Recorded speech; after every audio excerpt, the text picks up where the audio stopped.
Hey yo! So are you among those who've been wondering whatever happened to the Greenturf project? You don't need to worry any longer because we're back and we're here to stay. Someone's been asking what happened. I don't know. So in this other edition of the program, we'll be telling you the latest news stories from Cameroon's world of sports. And of course, taking you beyond the country's borders to feature what its sons and daughters who are ambassadors of the green, red and yellow flag of this fatherland called Cameroon have been achieving under different skies. And so, sequentially, we'll take you to Turkey to tell you about Samuel Eto'o and his standoff with his employers at Antalyaspor. We will come back home to inform you about Abdurrahman Baba's decision to withdraw a case he filed against the Confederation of African Football for short-changing Cameroon by inflating the number of participating nations as well as host venues for the 2019 Africa Cup of Nations. Some say they changed the rule while the game had started. And so Abdurrahman says because the Renormalization Committee, which we'll also talk about, has been put in place, there is no reason for any legal wrangling anymore between Cameroon and whatever court in charge of sports arbitration there may be across the globe. Now sit back and relax as we take you on a long journey into Cameroon's world of sports.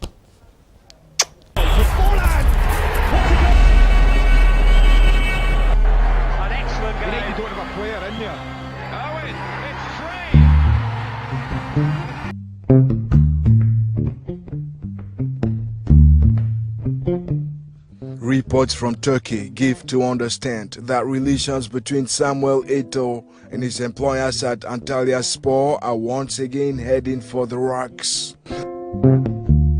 The bone of contention, according to our sources, resides in a voiced yearning by the former captain of the Indomitable Lions to leave the club, a longing that has since inspired vehement opposition from the club managers. With barely 1 year left on his contract with Antalyaspor, Eto'o, who serves as captain of the squad, had in recent weeks reportedly concluded a deal that would have seen him move to another Turkish club, Besiktas. However, Antalyaspor president Ali Safak Orstuk says the arrangement, coupled with Eto'o's angry outbursts, are tantamount to provocation that merits the heaviest possible punishment.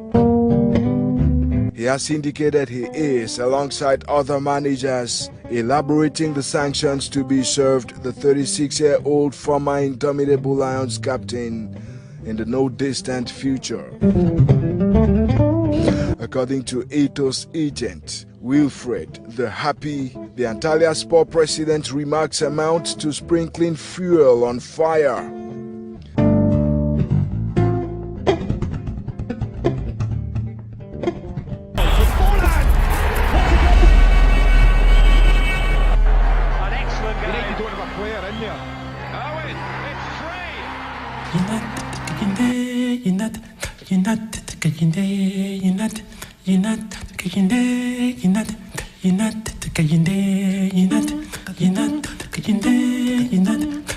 About a fortnight after taking the polls and settling in at the Tinga head office of the Cameroon Football Federation, FECAFOOT, in the capital Yaoundé, the 5-member Renormalization Committee imposed by FIFA last August to sanitize the country's limping administration of the beautiful game has effectively gone to work.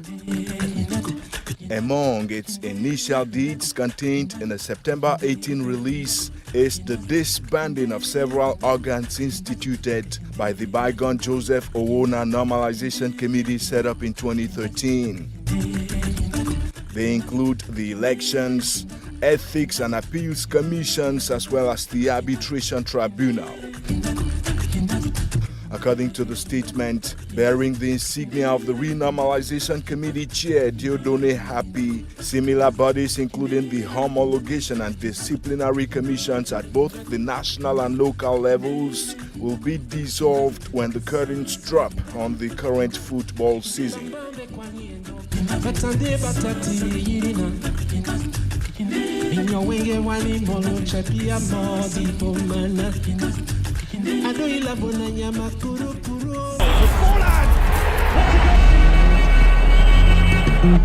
An excellent game.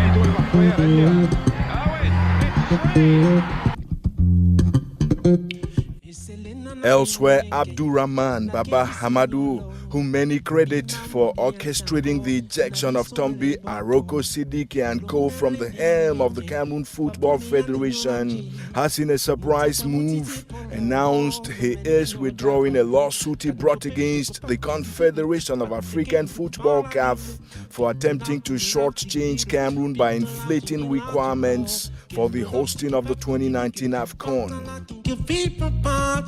Via a September 19 Facebook video post, the president of A12 Filant of Garoua says the U-turn is motivated by FIFA's decision to renormalize the management of Cameroonian football.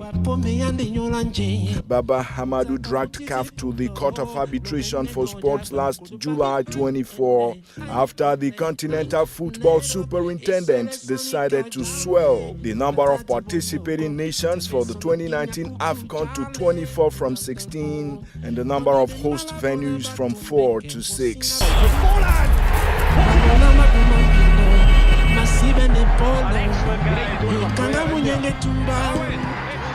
Meantime, in recent weeks, the sports rumor mills have been showering plaudits on former Indomitable Lion Samuel Eto'o for his purported efforts in helping Cameroon preserve its right to stage the tournament.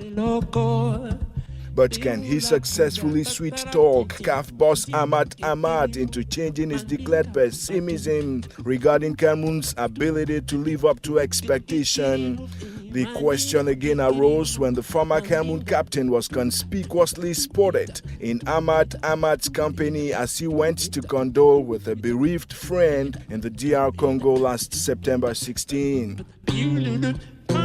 According to Congolese media reports, Eto'o appeared fully committed in his bid to cajole the CAF executive into trusting that his native Cameroon will successfully host a memorable AFCON.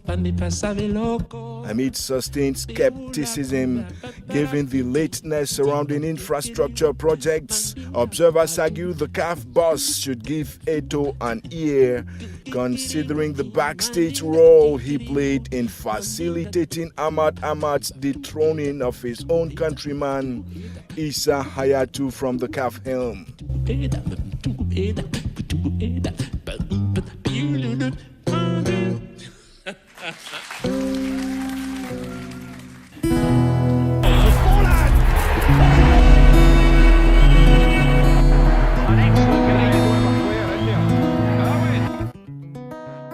And in the wait for a final decision, which should follow a rescheduled CAF infrastructure checkup mission to the country in the coming weeks, it has been revealed that the government has contracted a 62.5 billion CFA franc loan to bankroll the restoration of Stadia in Douala, one of the tourney host venues.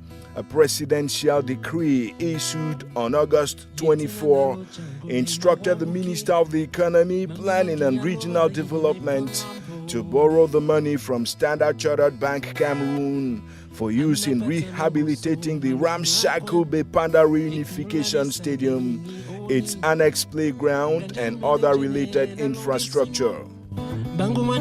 Inside sources say the 50,000 capacity Reunification Stadium, built ahead of the country's staging of the 1972 Africa Cup of Nations, will witness a volume cut back to 40,000 seats.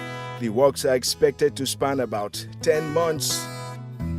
Meanwhile, add-on reports reveal that works at the city's second host venue at Japoma, being undertaken by Turkey's Yenigon, are 20% done.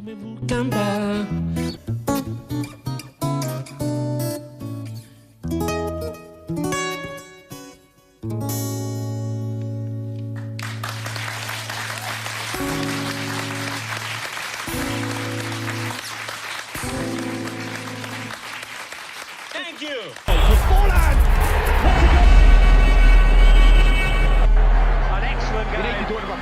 here. Owen, it's free. You're so smooth, trying to give my good. I can't help myself, you make me act a fool. Sweet thing you say, the sexy way you move. I'll get so excited, babe, I don't know what to do.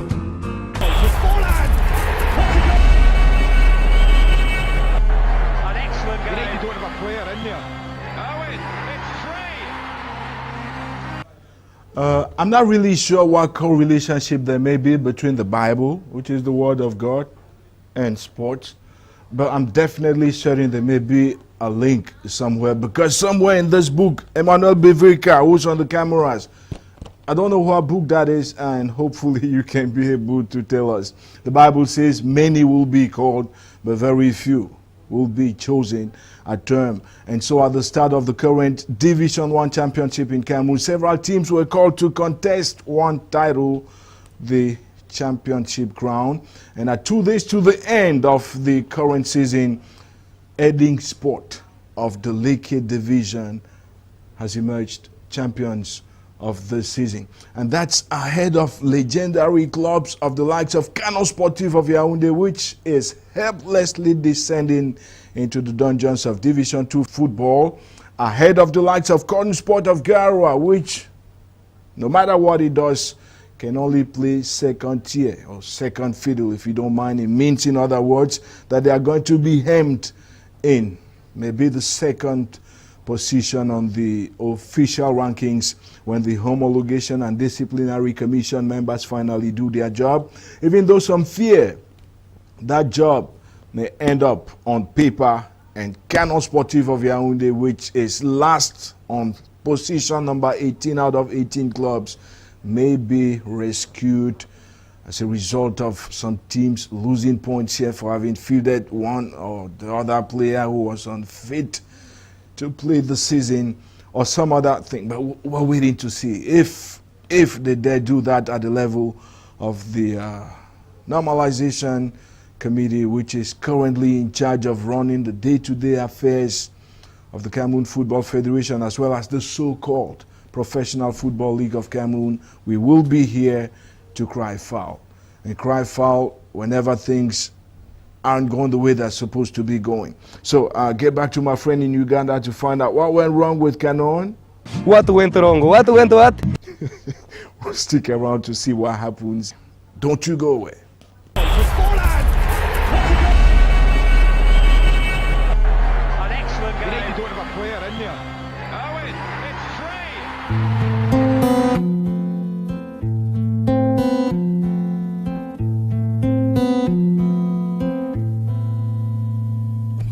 Heading Sport Football Club, a hitherto known outfit from the Lake in Cameroon South, has emerged champions of the 2017 season. The juvenile club, founded 5 years ago in 2012 and promoted to the Division 1 League just 2 years ago, has rubbished all pre-season forecasts, traumatizing traditional top-flight leaders to claim the title even before the official end of the championship. In fact, as at match day 32 and with only 2 playing days left, the club set a record by tallying 17 wins, 12 draws and only 3 defeats. Keen observers of Cameroon's football evolution agree that the club's meteoric rise to fame comes as little surprise. Banking on quality players and team spirit injected by coach Anisim Bargafoe, ensuring prompt payment of players' wages and bonuses largely did the trick for the Leke club. And looking forward to their participation in the prestigious African Champions League in the coming months, the club's rather modest president, Saint Fabien Mvogo, says they will make their debut as apprentices. And obviously, that's a sharp behavioral contrast to the managerial style at some of the country's mythical outfits, where unending leadership tussles and ceaseless bickering over financial management has resulted in noisy quarrels and fractures that have sent the likes of Canon Yaoundé packing their bags for the dungeons of Division 2 and others fighting for survival.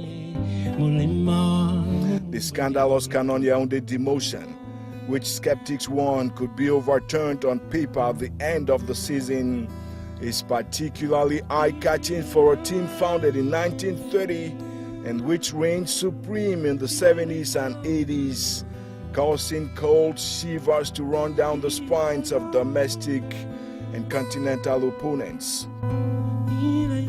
Unfortunately, the club, which counts 10 championship title wins and 11 Cup of Cameroon victories and molded the likes of the late Théophile Abega, Marc-Vivien Foy and Jean-Paul Akono et al., has so decayed from power struggles that it occupies the last rank on the unofficial classification table.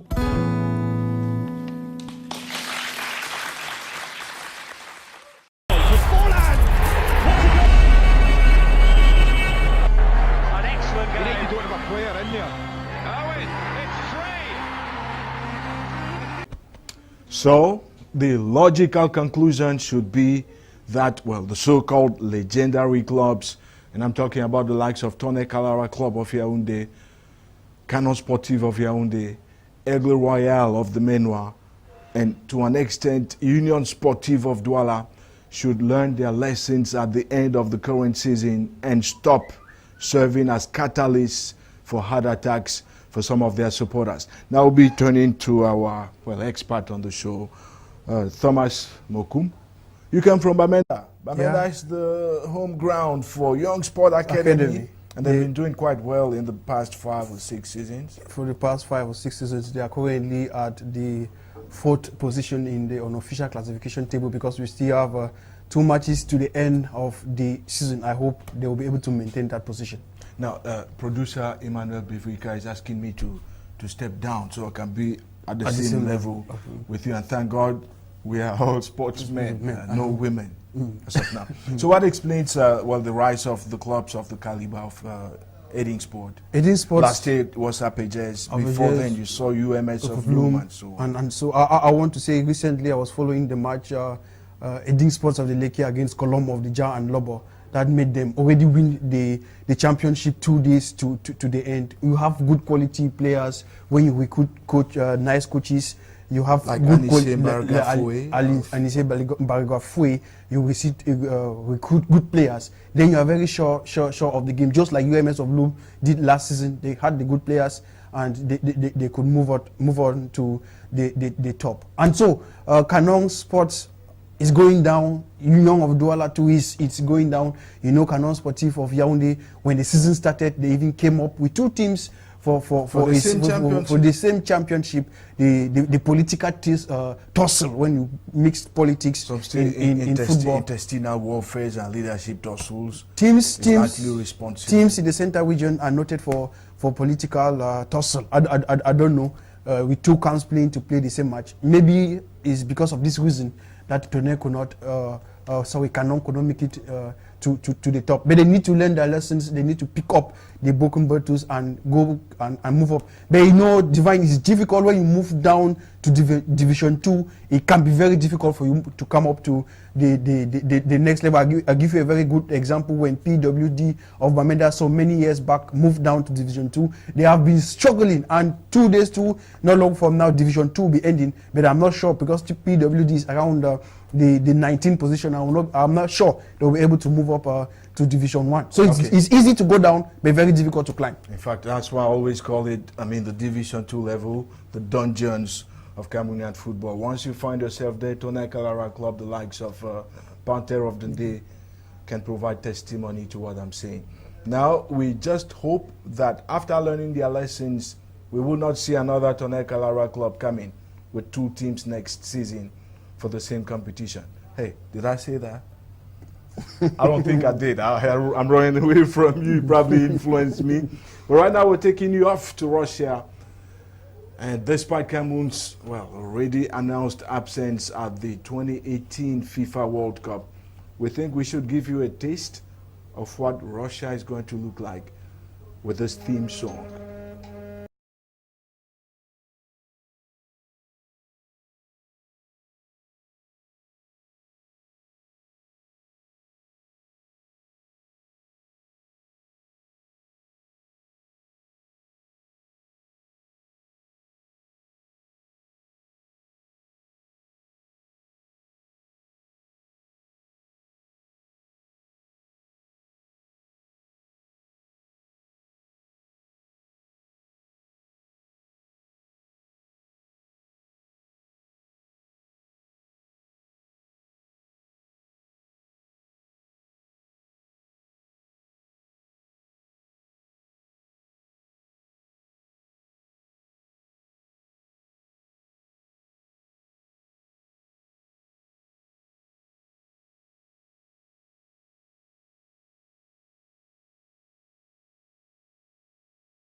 An excellent game. You don't have a player in there. Owen, it's free. So, how could the Rainforest Indomitable Lions from Central Africa, and I'm talking about Cameroon's national team, miss out on the chance to book a place for a 7th World Cup appearance? It's coming up in Russia next year, of course. Flashback is up next, and we will show you why a cluster and a growing number of Cameroonians are demanding the expulsion of Coach Hugo Broos as trainer of the Indomitable Lions. Don't you go away.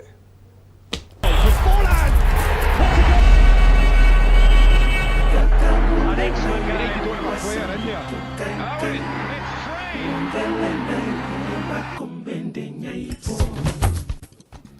free. Informed observers of Cameroon's football evolution would sure agree without plentiful second thoughts that the crumbling of the Indomitable Lions 2018 FIFA World Cup attendance dreams was predictable and yet inevitable.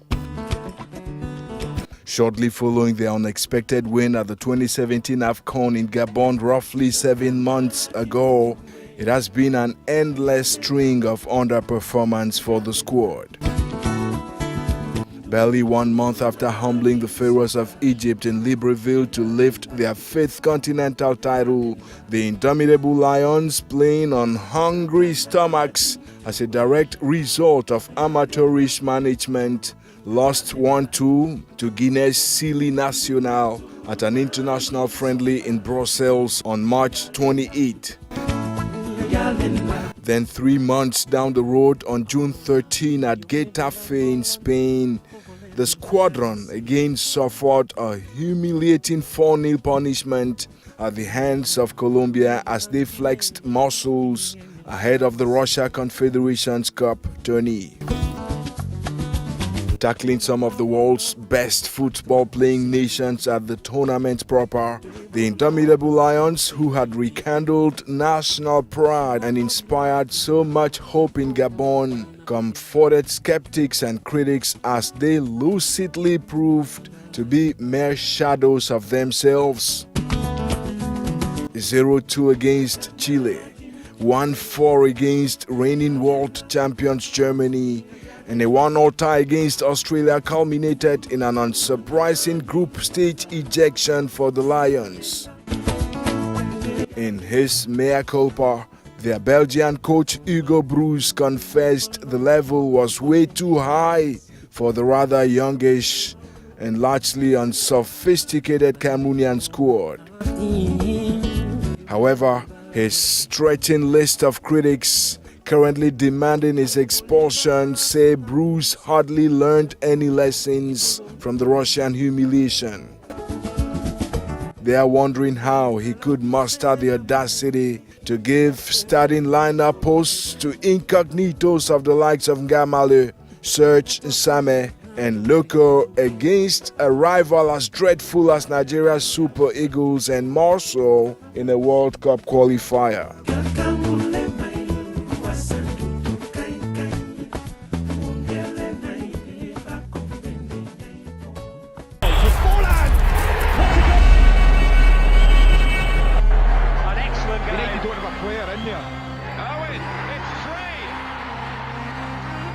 So if you're just joining us, don't you forget, this is the rebirth of the Greenturf project exclusively on Canal de English. And now you can see I'm standing in between fans of Cameroon's indomitable Lions. We're going to find out their views. Do they want Hugo Broos to stay or go? Hugo Broos, he go stay or may he go? No, Hugo Broos will stay because people were there for economy, they get problem. Now who get problem? Bon, people were there for economy, minister and cadre for equipe nationale. Some man want put a on player away, they go play. Well, now who don't tell you? Because then they see because play away they play for state, not be play away they play pan because they see people they play pan they come they put it for bank. They put some money in the play fan for start. They go do how? So his choice. No, win so much. So his choice is about the choice of players fielded per game by Hugo Broos and those around him, because he says there are people in government and around the squad who impose players into the selection. Yes. Now correct talk that. Yes. See super team. If you play fan, they come, they put it for bank.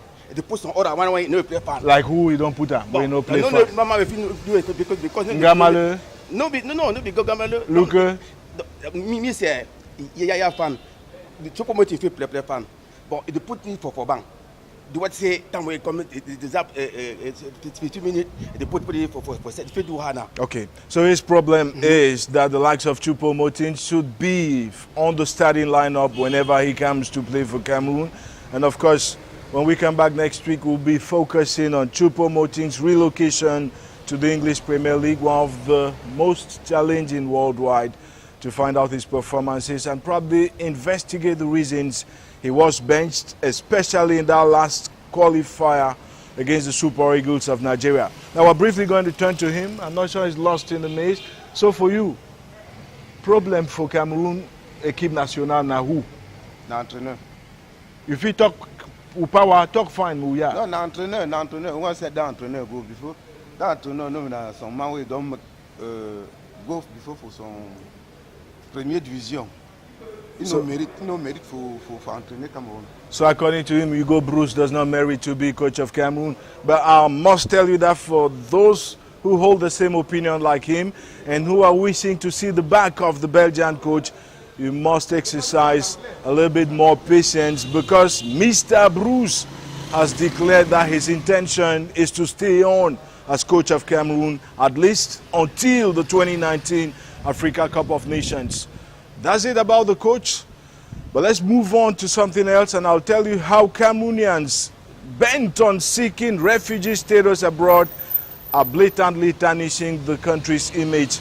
And I can bet you Stefan Biya was implicated once in such when he reported to his Turkish employers that Boko Haram had hit his neighborhood, or rather his village, somewhere in Cameroon in the center region. Boko Haram has never been there, and that's why he successfully moved his siblings over to Turkey. Well, Biya currently plays in China, but we'll start with Hassan Abdullah, a boxer who has obtained refugee status in South Korea, and then we'll usher you in and out of Turkey to meet Samuel Eto'o and his new problems at Antalyaspor.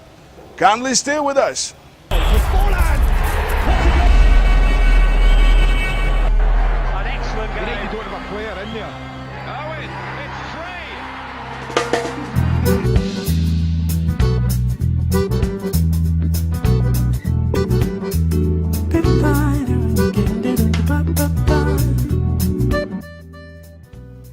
Abdullah Hassan is one of several athletes who represented Cameroon at the International Military Sports Council World Games staged by South Korea in October 2015. But even before the curtains were drawn on the competition, Hassan was nowhere to be found. In fact, the boxer's name was posted on a list of athletes declared missing from the Cameroonian delegation. A few months later, however, Hassan resurfaced from hiding to begin seeking refugee status on grounds that he could not return to Cameroon, where he had suffered untold abuses and persecution.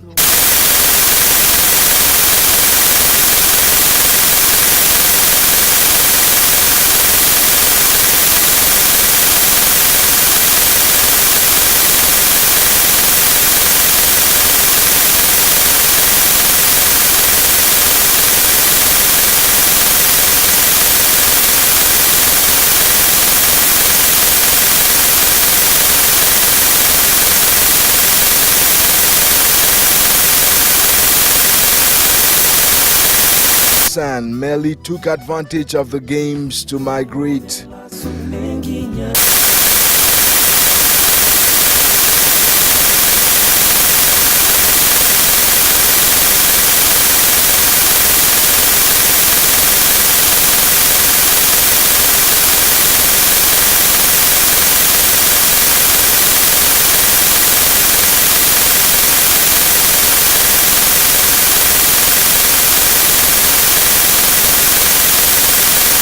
But despite the claims, the boxer has finally been accorded refugee status in South Korea and is now free to work and travel within and without the Asian nation.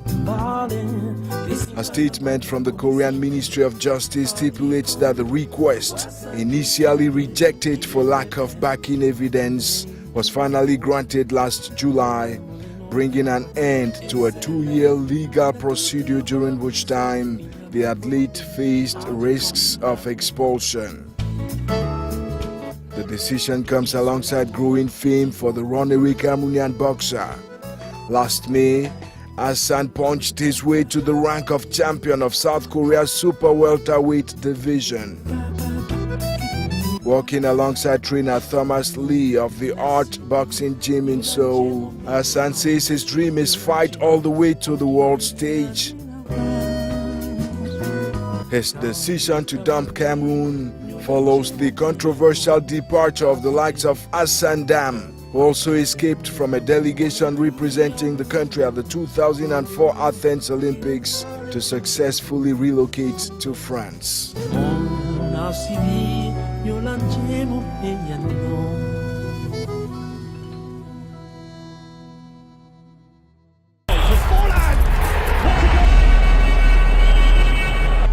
An excellent game. You don't have a player in there. Owen, it's free.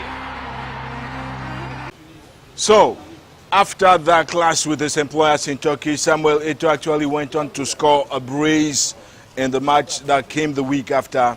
And that's probably what has chilled the tensions between the former captain of the Indomitable Lions and his president and other managers at Antalyaspor. Now, Portrait is a regular feature on the Greenturf project, and with your permission, we are going to present some guy who some say has been rejected by Cameroonian authorities, but then recuperated by the national team, some call the United Nations. That's Les Bleus, or if you don't know, fine, that's France. Portrait is up next. An excellent game. You don't have a player in there. Owen, it's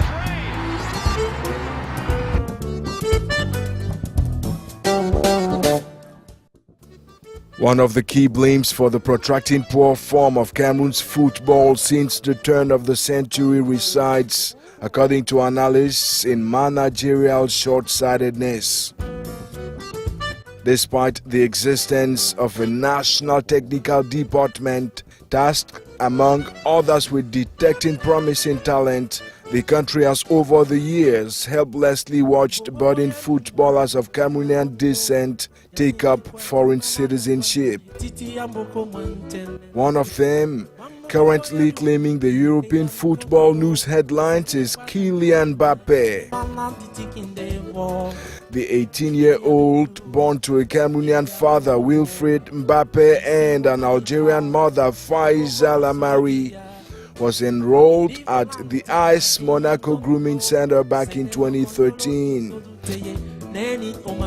3 years later, in March 2016, he signed his first professional contract with the club. And with Cameroonian football authorities watching in sheer indifference and members of the National Technical Department collecting their monthly salaries as if nothing mattered, Mbappé eventually earned his first call-up by coach Didier Deschamps to the French selection on March 16 this year, eventually making his debut appearance on March 25 in a 3-1 whipping of Luxembourg. Mbappé, who has since relocated to Paris Saint-Germain on a mouth-watering €10 million per year deal, emerged as the revelation of the French Ligue 1 last season with Monaco. In fact, as at April 30 this year, he counted a total 30 goals to his credit, including 14 in the French Division 1 Championship. Yet, while the superlative performance drew attention and charm offensives from various clubs of the caliber of Real Madrid, FC Barcelona, Arsenal, Manchester City and Liverpool, Cameroonian authorities maintained their characteristic nonchalance. At 18, Mbappé, whose Douala-born dad once played alongside Patrick Mboma at the lowly ranked Blonde Football Club on the outskirts of Paris, is referred to as a cool-headed and mature sharpshooter whose future is still in its sunrise stage. His parents, including his mother, a retired French Division 1 League handball player, have successfully kept all the money-mongering football agents at bay. As their sons' managers, they only work in collaboration with Verheyden and Cognard, a Paris-based law firm specializing in sports contracts for legal guidance.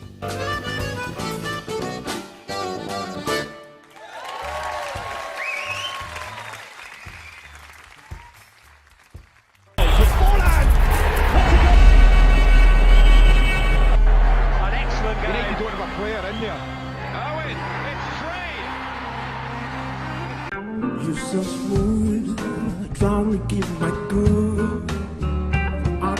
help myself, you made me act a fool.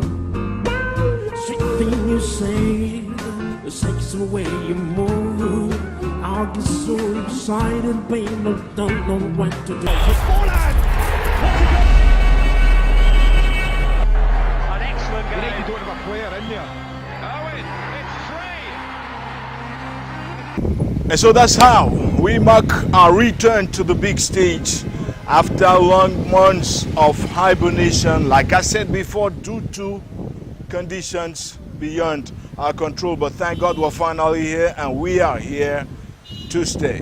Like I said, when we come back next week, we'll be focusing on Choupo-Moting Eric Maxim and his performance since he relocated to the English Premier League. That's one of the most competitive in the world. We would also, sorry, there's a lot of noise around me, but that's the essence of the show, to bring it to you in real life form.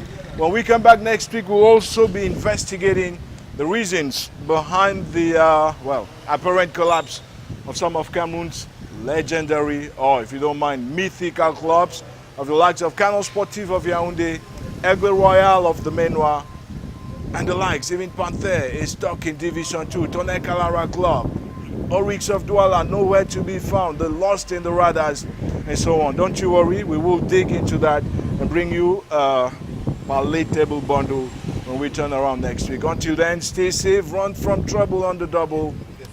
Shalom!